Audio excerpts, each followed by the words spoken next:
Okay, so what we just went over were the G major pentatonic and the G minor pentatonic scales.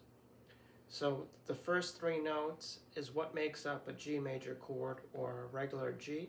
What those notes are G, B, and D. Now when we play a G chord like this, or like this, we're playing those three notes repeated. So G, B, D, and you can hear that in the cowboy chord or this open chord version of doing that by hitting each note individually. So G, B, D, and then the G string open, G, B, D. So it always repeats. So G, B, D, G, B, D. So when you're playing this chord, you're playing two sets of those three notes. And that's what makes that up. Similar situation here, just a different configuration. And this is the configuration that we looked at breaking it up, where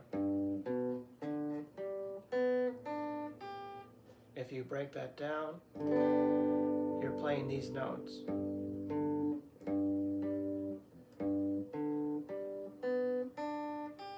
The only one that's an outlier is this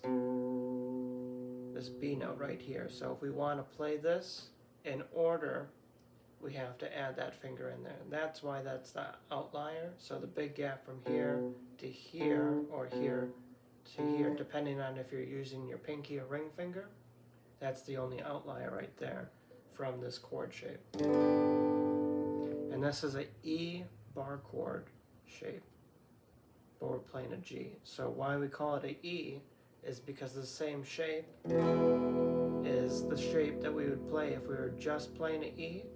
But what makes it a G is we're bringing our bar pointer finger and we're pressing that down on the third fret, which we know our third fret of the low E is a G note, and that's what makes this whole shape a G major chord, or just a G chord.